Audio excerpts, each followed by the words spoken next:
कल्कि पुराण से मिल रहे हैं कलयुग के अंत के संकेत। कल्कि पुराण एक ऐसा धार्मिक ग्रंथ है जिसमें कलयुग की ए से लेकर जेड तक संपूर्ण जानकारी दी गई है। दोस्तों, संपूर्ण कल्कि पुराण के इस वीडियो में हम जानेंगे कि कलयुग के अंतिम समय में कौन कौन से लक्षण दिखाई देंगे जिनसे हमें पता चलेगा कि कलयुग का अंत होने वाला है। भगवान कल्कि का जन्म कब और कहां पर होगा। भगवान कल्कि बचपन में कौन कौन सी लीलाएं करेंगे जैसे कि उन्होंने कृष्ण अवतार में की थी। भगवान कल्कि कहां से अस्त्र और शस्त्र की विद्या ग्रहण करेंगे। भगवान शंकर उनको कौन कौन से अस्त्र और शस्त्र प्रदान करेंगे। भगवान कल्कि के विवाह की कहानी भी आपको बताऊंगा। भगवान कल्कि किसके साथ में युद्ध करके कलयुग का अंत करेंगे। भगवान कल्कि कैसे सतयुग की स्थापना करेंगे। इसके बाद आखिर कैसा होगा सतयुग। अंत में कब और कहां पर वह अपने शरीर को त्याग कर अपने धाम को चले जाएंगे। वीडियो को बनाने में काफ़ी ज़्यादा मेहनत लगी है, इसलिए आपसे छोटा सा निवेदन है कि आप इस वीडियो को लाइक करके चैनल को सब्सक्राइब जरूर करें ताकि ऐसे ही न्यू वीडियो के नोटिफिकेशन आपको सबसे पहले मिल सकें। और भगवान कल्कि के भक्त लोग कमेंट सेक्शन में जय श्री कल्कि जरूर लिख देना। तो चलिए दोस्तों, बिना टाइम को वेस्ट किए वीडियो को स्टार्ट करते हैं। दोस्तों, जब प्रलय काल समाप्त हुआ तो ब्रह्मा जी ने अपनी पीठ से घोर मलिन पातक को उत्पन्न किया। इसी से अधर्म की उत्पत्ति हुई। अधर्म की पत्नी मिथ्या हुई। फिर इन दोनों के संयोग से महाक्रोधी दंभ नाम का पुत्र और माया नाम की कन्या उत्पन्न हुई। फिर दंभ और माया के संयोग से लोभ नामक पुत्र और नीकृति नाम की कन्या का जन्म हुआ। इसी प्रकार अधर्म के कुल में कली, दुरुति, भयानक मृत्यु, निरय, यातना आदि हजारों धर्म निंदकों का जन्म अधर्म के परिवार में हुआ। यह सभी लोग मिलकर दुनिया के लोगों पर मानसिक रूप से अत्याचार करेंगे। यही युग कलयुग होगा। कलयुग यानी काला युग, कलह कलेश का युग। इस युग में सभी के मन में असंतोष होगा और सभी मानसिक रूप से दुखी हो जाएंगे। 5 वर्ष की उम्र में स्त्री गर्भवती हो जाया करेंगी। 16 वर्ष में लोग वृद्ध हो जाएंगे और 20 वर्ष में मृत्यु को प्राप्त हो जाएंगे। इंसान का शरीर घटकर बौना हो जाएगा। इंसान की उम्र बहुत कम रह जाएगी। युवा अवस्था समाप्त हो जाएगी। जैसे जैसे घोर कलयुग आता जाएगा वैसे वैसे धर्म, सत्य, पवित्रता, क्षमा, दया, आयु, बल और स्मरण शक्ति का लोप होता जाएगा। कलयुग के अंत में संसार की ऐसी दशा होगी कि अन्न नहीं उगेगा। लोग मछली, मांस ही खाएंगे और भेड़ व बकरियों का दूध पिएंगे। गाय तो दिखना भी बंद हो जाएंगी। होंगी भी तो वह भी बकरी के समान और बहुत कम दूध देने वाली होंगी। एक समय ऐसा भी आएगा जब जमीन से अन्न उपजना बंद हो जाएगा। पेड़ों पर फल नहीं लगेंगे। स्त्रियां कठोर स्वभाव वाली व कड़वा बोलने वाली होंगी। वे पति की आज्ञा नहीं मानेंगी। जिसके पास धन होगा उसी के पास स्त्रियां रहेंगी। मनुष्यों का स्वभाव गधों जैसा दुस्सह केवल गृहस्थी का भार ढोने वाला रह जाएगा। लोग विषयी हो जाएंगे। धर्म कर्म का लोप हो जाएगा। मनुष्य जप रहित, नास्तिक व चोर हो जाएंगे। सभी एक दूसरे को लूटने में लगे रहेंगे। कलयुग में समाज हिंसक हो जाएगा। जो लोग बलवान होंगे उन्हीं का राज चलेगा। मानवता नष्ट हो जाएगी। रिश्ते नाते खत्म हो जाएंगे। एक भाई दूसरे भाई का ही शत्रु बन जाएगा। जुआ, शराब, पर स्त्री गमन और हिंसा ही धर्म होगा। पुत्र पिता का और पिता पुत्र का वध करके भी दुखी नहीं होंगे। अपनी प्रशंसा के लिए लोग बड़ी बड़ी बातें बनाएंगे, किंतु समाज में उनकी निंदा नहीं होगी, बल्कि उन्हें बहुत ही समझदार समझा जाएगा। उस समय सारा जगत म्लेच्छ हो जाएगा। कलयुग में लोग शास्त्रों से विमुख हो जाएंगे। अनैतिक साहित्य ही लोगों की पहली पसंद हो जाएगा। बुरी बातें और बुरे शब्दों का ही व्यवहार किया जाएगा। अर्थात बुरी बातें और बुरे शब्दों के प्रयोग करने वाले को ज्ञानी समझा जाएगा। स्त्री और पुरुष दोनों ही अधर्मी हो जाएंगे। स्त्रियां पतिव्रत धर्म का पालन करना बंद कर देंगी और पुरुष भी ऐसा ही काम करेंगे। स्त्री और पुरुषों से संबंधित सभी वैदिक नियम विलुप्त हो जाएंगे। कलयुग में मनुष्य में वर्ण और आश्रम संबंधी प्रवृत्ति नहीं होगी। वेदों का पालन कोई नहीं करेगा। कलयुग में विवाह को धर्म नहीं माना जाएगा। शिष्य गुरु के अधीन नहीं रहेंगे। पुत्र भी अपने धर्म का पालन नहीं करेंगे। कोई भी किसी भी कुल में पैदा क्यों ना हुआ हो, जो बलवान होगा वही कलयुग में सबका स्वामी होगा। सभी वर्णों के लोग कन्या बेचकर निर्वाह करेंगे। कलयुग में जो भी किसी का वचन होगा वही शास्त्र माना जाएगा। लोग ऋण लेंगे लेकिन चुकाएगा कोई भी नहीं, तथा जिसका शास्त्र में कहीं विधान नहीं है ऐसे यज्ञों व्रत पूजाओं का अनुष्ठान होगा।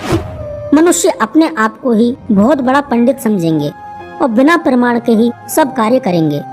तारों की ज्योति फीकी पड़ जाएगी। 10 दिशाएं विपरीत हो जाएंगी। पुत्र पिता को तथा बहुएं सास को काम करने भेजेंगी। कलयुग में समय के साथ साथ मनुष्य वर्तमान पर विश्वास करने वाले, शास्त्र ज्ञान से रहित, दंभी और अज्ञानी होंगे। जब जगत के लोग सर्वभक्षी हो जाएं, स्वयं की आत्मरक्षा के लिए विवश हो जाएं, तथा राजा उनकी रक्षा करने में असमर्थ हो जाएंगे, तब मनुष्यों में क्रोध और लोभ की अधिकता हो जाएगी। कलयुग के अंत के समय बड़े बड़े भयंकर युद्ध होंगे। भारी वर्षा, प्रचंड आंधी और जोरों की गर्मी पड़ेगी। लोग खेती काट लेंगे, कपड़े चुरा लेंगे, पानी पीने का सामान और पेटियां भी चुरा ले जाएंगे। चोर अपने ही जैसे चोरों की संपत्ति चुराने लगेंगे। हत्यारों की भी हत्या होने लगेगी। चोरों से चोरों का नाश हो जाने के कारण जनता का कल्याण होगा। कलयुग में ऐसे लोगों का राज्य होगा जो दोनों ओर से शोषण करेंगे। बोलेंगे कुछ और करेंगे कुछ और, मन में कुछ और, कर्म में कुछ और। ऐसे ही लोगों का राज्य होगा। इसी प्रकार कलयुग में ऐसे लोग रहेंगे जो बड़े ज्ञानी और ध्यानी कहलाएंगे। वे ज्ञान की चर्चा तो करेंगे लेकिन उनके आचरण राक्षसी होंगे। बड़े पंडित और विद्वान कहलाएंगे, किंतु वे यही देखते रहेंगे कि कौन सा मनुष्य मरे और हमारे नाम से संपत्ति या पद कर जाए। कलयुग का मनुष्य शिशुपाल हो जाएगा।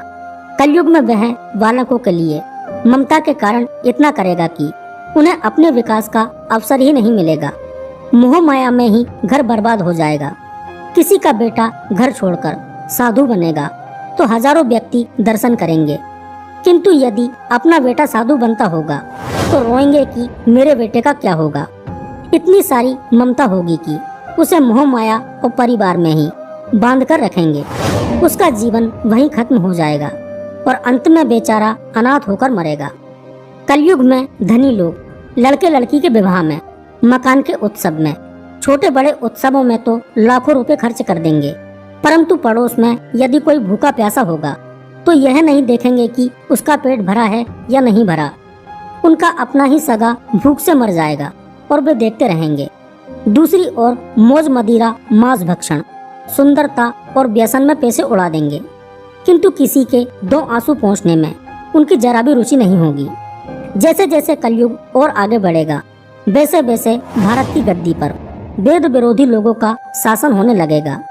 ये लोग ऐसे लोग होंगे जो जनता से झूठ बोलेंगे और अपने कुतर्कों द्वारा एक दूसरे की आलोचना करेंगे, जिनका कोई धर्म नहीं होगा। यह सभी लोग विधर्मी होंगे।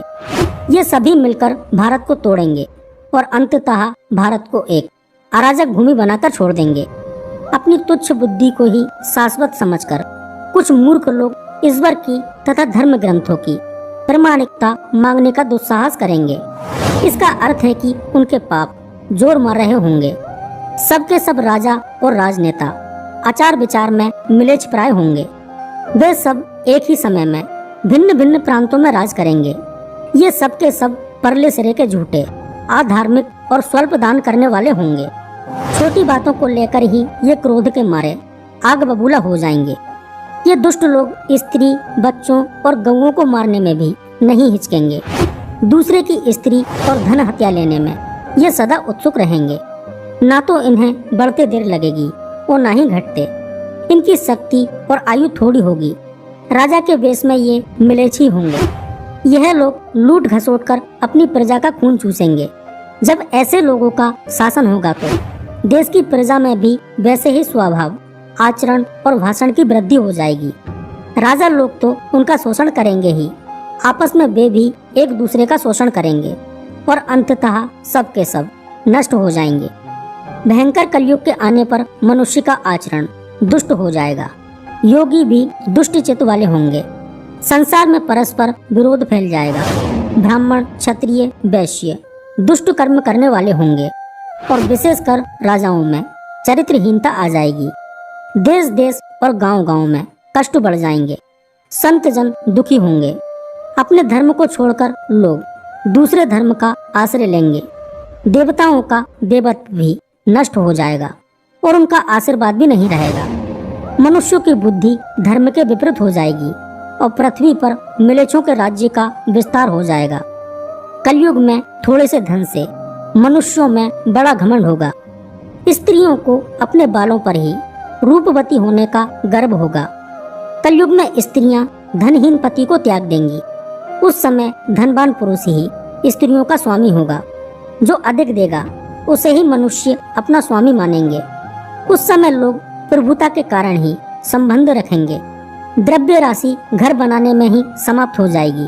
इससे दान पुण्य के काम नहीं होंगे और बुद्धि धन के संग्रह में ही लगी रहेगी। सारा धन उपभोग में ही समाप्त हो जाएगा। कलयुग की स्त्रियां अपनी इच्छा के अनुसार आचरण करेंगी। हाव भाव विलास में ही उनका मन लगा रहेगा। अन्याय से धन पैदा करने वाले पुरुषों में उनकी आसक्ति होगी। कलयुग में सब लोग सदा सबके लिए समानता का दावा करेंगे। कलयुग की प्रजा बाढ़ और सूखे के भय से व्याकुल रहेगी। सबके नेत्र आकाश की ओर ही लगे रहेंगे। वर्षा न होने से मनुष्य तपस्वी लोगों की तरह फल मूल व पत्ते खाकर कितने ही आत्मघात कर लेंगे। कलयुग में सदा अकाल ही पड़ता रहेगा। सब लोग हमेशा किसी न किसी कलेशों से घिरे रहेंगे। किसी किसी को तो थोड़ा सुख मिल भी जाएगा। सब लोग बिना स्नान करे ही भोजन करेंगे। देव पूजा, अतिथि सत्कार, श्राद्ध और तर्पण की क्रिया कोई नहीं करेगा। कलयुग की स्त्रियां लोभी, नाटी, अधिक खाने वाली और मंद भाग वाली होंगी। गुरुजनों और पति की आज्ञा का पालन नहीं करेंगी तथा पर्दे के भीतर भी नहीं रहेंगी। अपना ही पेट पालेंगी और क्रोध में भरी रहेंगी। देह शुद्धि की ओर भी ध्यान नहीं देंगी तथा असत्य और कटु वचन बोलेंगी। इतना ही नहीं, वे दुराचारी पुरुषों से मिलने की अभिलाषा करेंगी। ब्रह्मचारी लोग वेदों में कहे गए व्रत का पालन किए बिना ही वेदों का ध्यान करेंगे। गृहस्थ पुरुष ना तो हवन करेंगे, न ही सत पात्र को उचित दान देंगे।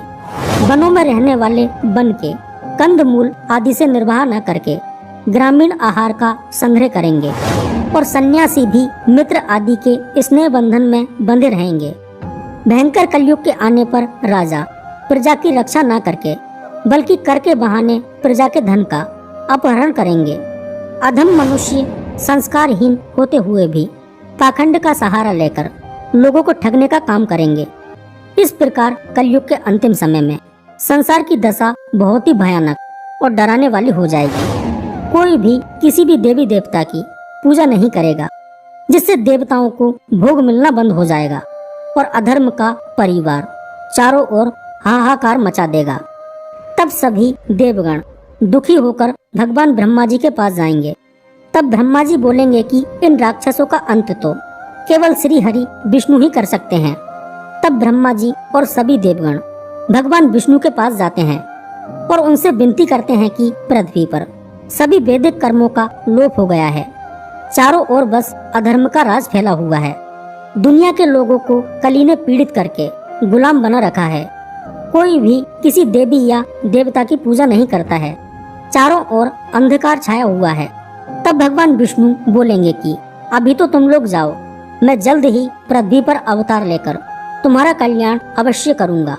मेरे साथ साथ सभी देवी देवताओं को भी जन्म लेना है। इसके बाद भगवान कल्कि संभल नामक ग्राम में बैसाख की द्वादशी के दिन जन्म लेंगे। उनके पिता का नाम विष्णु यश और माता का नाम सुमति होगा। जब भगवान का जन्म होगा उस समय उनकी 4 भुजाएं रहेंगी। इसके बाद ब्रह्मा जी वायु को बोलेंगे कि तुम भगवान श्री हरि से जाकर कहो कि प्रभु आपके 4 भुजाओं वाले रूप के दर्शन तो देवताओं के लिए भी दुर्लभ हैं। अतः हे नाथ, आप इस चतुर्भुज रूप को छोड़कर मनुष्य रूप बनाइए। तब वायु द्वारा संदेश पाकर प्रभु श्री हरि 2 भुजाओं वाले मनुष्य रूप को धारण करेंगे। लेकिन भगवान का यह रूप देखकर उनके माता पिता अचंभित रह गए। लेकिन प्रभु की माया से मोहित होकर उन्हें लगा कि शायद हमने भ्रमवश ऐसा देखा होगा। इसके बाद विष्णु यश जी प्रभु के नामकरण के लिए ऋग्वेद, सामवेद और यजुर्वेद के बड़े बड़े ज्ञानियों को बुलाएंगे। इस समय यहाँ पर जो चिरंजीवी परशुराम, कृपाचार्य, वेद व्यास, अश्वत्थामा भी भगवान कल्कि के बाल रूप के दर्शन करने के लिए भिक्षु का वेश बनाकर आएंगे और समझ जाएंगे कि अब पृथ्वी पर पाप का राज जल्द ही खत्म होने वाला है। इसके बाद वह लोग भगवान कल्कि के बाल रूप के दर्शन करके उन्हें प्रणाम करेंगे और उनका नाम कल्कि रखकर वह मुनीश्वर वहां से चले जाएंगे। इसके बाद माता सुमति द्वारा लालित पालित होते हुए भगवान कल्कि शुक्ल पक्ष के चंद्रमा के समान प्रतिदिन वृद्धि को प्राप्त होते रहेंगे। भगवान कल्कि के 3 बड़े भाई भी होंगे जिनका नाम कवि, प्राज्ञ और सुमंत्रक होगा। इसी के साथ में भगवान कल्कि के 3 अंश अवतार भी उनके जन्म से पहले ही जन्म ले चुके होंगे और इनका नाम होगा गागर्य, भगर्य और विशाल। एक दिन विष्णु यश जी कल्कि जी को बताते हैं कि कली नाम का एक भयंकर राक्षस है। उसने चारों ओर हाहाकार मचा रखा है। बहुत सारे लोग उसके डर से जंगलों में कंद मूल खाकर जीवन यापन कर रहे हैं। उसकी वजह से सारे वैदिक कर्मों का लोप हो गया है। संसार की दशा बहुत ही भयंकर हो गई है। पाप, अधर्म, अन्याय, अत्याचार आदि सब कुछ बहुत ज्यादा बढ़ गया है। पिता के यह वचन सुनकर भगवान कल्कि बहुत दुखी हो जाएंगे और वह पिताजी से बोलेंगे कि आप चिंता न करें, मैं आज ही उस कली का अंत करने का निश्चय करता हूँ। इसके बाद बहुत सारे ज्ञानीजन भगवान कल्कि का उपनयन संस्कार करते हैं और भगवान कल्कि शिक्षा ग्रहण करने के लिए गुरुकुल के लिए निकल जाते हैं। कल्कि जी को गुरुकुल जाता हुआ देखकर महेंद्र पर्वत निवासी परशुराम जी उन्हें अपने आश्रम ले जाते हैं और बोलते हैं कि मैं भृगु वंश में उत्पन्न महर्षि जमदाग्नि का पुत्र, वेद वेदांत के तत्व को जानने वाला, धनुर्वेद विद्या विदारत परशुराम हूँ। मैंने इस पृथ्वी को क्षत्रिय विहीन कर ब्राह्मणों को दक्षिणा स्वरूप दे डाली थी। अब तुम धर्म पूर्वक मुझे अपना गुरु मानो। मैं तुम्हें हर प्रकार की शिक्षा दूंगा। मैं यहाँ महेंद्र पर्वत पर तपस्या करने आया हूँ। यहाँ तुम सभी वेदों का अध्ययन करो और जो कोई भी ग्रंथ तुम पढ़ना चाहो उसे पढ़ो। यह सब सुनकर भगवान कल्कि ने परशुराम जी को प्रणाम किया और वेदों का अध्ययन करने लग गए। धीरे धीरे भगवान कल्कि जी ने 64 कलाओं और कई अस्त्रों और शस्त्रों को चलाने का ज्ञान प्राप्त कर लिया और गुरु परशुराम जी से हाथ जोड़कर बोले कि गुरु जी आपका बहुत बहुत धन्यवाद। मेरी यहाँ से शिक्षा पूरी हुई। अब आप यह बताएं कि मैं गुरु दक्षिणा में आपको क्या दूं। तब परशुराम जी कहते हैं कि आप जल्द ही इस कलयुग का अंत करके सतयुग की स्थापना करें ताकि हम लोग ध्यान और पूजन का काम आसानी से कर सकें। यही हमारी सबसे बड़ी गुरु दक्षिणा होगी। फिर भगवान कल्कि वहाँ से चले जाते हैं और फिर भगवान शिव को प्रसन्न करने के लिए उनका ध्यान और पूजन करने लगते हैं। इसके बाद वहाँ पर भगवान शंकर और माता पार्वती प्रकट होते हैं और कल्कि जी से कहते हैं कि हम आपके तप से बहुत प्रसन्न हुए। मांगो क्या वरदान चाहिए आपको। मैं आपको बहुत तेज गति से चलने वाला, अपना रूप बदलने वाला, गरुड़ के समान उड़ने वाला यह देवदत्त नामक घोड़ा और इसके साथ में एक तोता प्रदान करता हूँ। इसी के साथ में यह चमचमाती हुई अत्यंत भारी और पृथ्वी के भार को सहन करने वाली रत्नसरु नामक तलवार को भी ग्रहण करो। तुम सभी प्रकार के भूतों पर विजय प्राप्त करोगे। इसके बाद भगवान कल्कि ने शिव जी को प्रणाम किया और अश्व पर सवार होकर अपने गांव संभल जा पहुँचे। वहां उन्होंने माता पिता को प्रणाम किया और परशुराम जी भगवान शंकर जी के वचन सुनाए। यह सब सुनकर उनके भाई और प्रभु के अंश अवतार बहुत प्रसन्न हुए। एक दिन भगवान शंकर द्वारा प्रदान तोता कहीं से घूमकर आता है। तब भगवान कल्कि उससे पूछते हैं कि तुम कहाँ से आ रहे हो, क्या समाचार लेकर आए हो, सुनाओ। तब सुख यानी तोता बोलता है कि मैं समुद्र में स्थित सिंघल द्वीप गया था। वहाँ पर एक बहुत ही सुंदर कन्या है जिसका नाम पद्मावती है और उसके पिता का नाम बृहदत्त तथा माता का नाम कौमुदी है। वह द्वीप बहुत ही सुंदर है। वहाँ पर सारस और हंस पक्षी कलोल करते रहते हैं। वहाँ चारों ओर सुंदर लताओं की हरियाली छाई हुई है।